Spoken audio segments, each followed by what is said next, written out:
If you've had a pet die, I'm sorry, it's a weird conversation, but if you've had a pet, a bummer, yes. Yeah, if you've had a pet die, it's incredibly painful. It's it hurts your heart, all that stuff.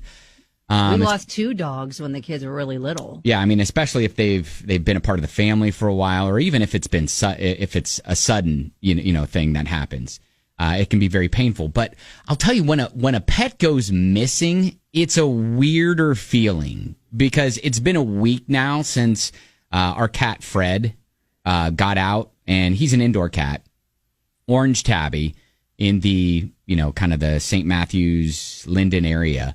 But it was like a Tuesday night last week that he got out, and someone saw him like he got stuck in a fence because he's so rotund, and the person who helped him out didn't know it was our cat, thought he was a pregnant female cat.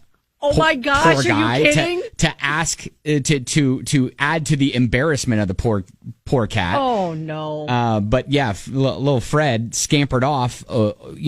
Over to a house, that we've looked at, and around that area, 1,000 different places and 1,000 different times over the past week. But it's been a week, and it's a weird feeling because it's like you are still kind of holding out hope that he's still kind of, maybe he's been taken in by another family. Maybe he's finding, food somewhere else. He's just found a little spot that he's burrowed into and he thinks is safe.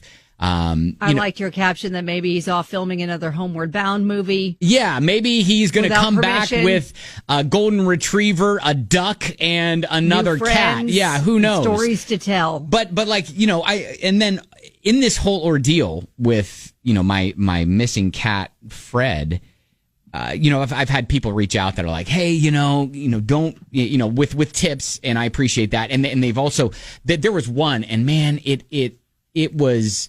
They snapped a photo of this cat. It was an orange tabby, and it was like a mirror image of the markings of Fred. And we're like, maybe it's just a reversed photo. We're like, oh my gosh. And so my wife and my daughters kind of went there and searched him out, this cat. And this cat was probably about 3 miles away. And we're like, man, that's a far way to go. Yeah. But maybe, maybe he crossed Shelbyville Road and he's like, maybe he's down there. And so, but when we got there, we're like, no, it's definitely not Fred. So it's, there have been a lot of people. It's a roller coaster. Yeah, emotion, it is. Yeah. It's a roller coaster emotion. There have been a lot of people who've reached out that are like, hey, here are some tips. And, I've had a cat that, stayed away for 10 days and then showed up. I've had a cat that stayed away for a month and then just turned back up. So it's one of those things where it's like there's pain, because of your cat who's been a member of the family for 8 years,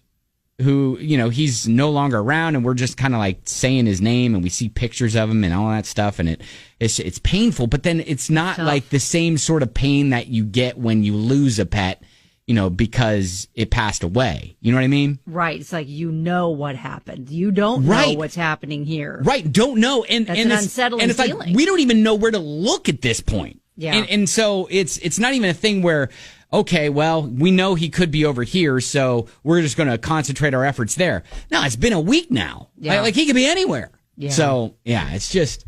Man, that's tough. It is. It's a tough situation. And, we've had cats that have gotten out before, and usually they're out for a day, maybe a day and a half, and that's it. And they find their way back home. Yeah, exactly. But this has been a unique situation that, we're kind of dealing with. And I don't know. I think it's hitting me and my wife a little bit harder than it's hitting my daughters, which is weird because, I've got... your daughters are, Are they back home now? Well, no, I've got 2 that they've moved out. They're, yes. Isabel and Sophia, they've moved into a house. So he's not as part of their daily lives, life, right? Their daily life as he once was. Yeah, exactly. So yeah, it's just been kind of a thing with my wife and I, and we're just like we literally don't know where to look at this point. So, anyways, just it's one of those weird things where I was thinking about it the other day. Like, this is a different type of, I guess, pain. Pain, yeah, it's a different kind of pain. Yeah, because it's a helpless feeling because there's hope. Yeah, right. You're hoping that he's out there just having an adventure. Right, exactly. He's going to find his way home, and then all's going to be well again. And we keep saying when he gets home, he's going to be in big trouble. Oh, for sure. He is going to be in big trouble. He's going to get a stern talking to. Yes, he's probably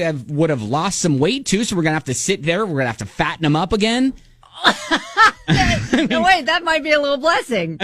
No. It might be a little blessing, so he doesn't get stuck in fences anymore. He's grown into his rotund shape. So anyways, I just wanted to kind of give you an update. I know a lot of people reached out, so I appreciate that.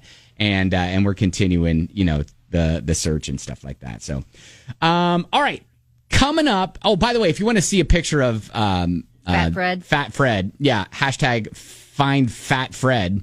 Yeah. My Facebook page at Ben Davis or his Instagram page. You can kind of see his thing there. Well, that's right. He has his own Instagram page. I know, right? Yeah. Freddie the Fatty Caddy. Is he updating it? No, he's not updating it. So I know. Could have provided clues. Yeah, he doesn't have.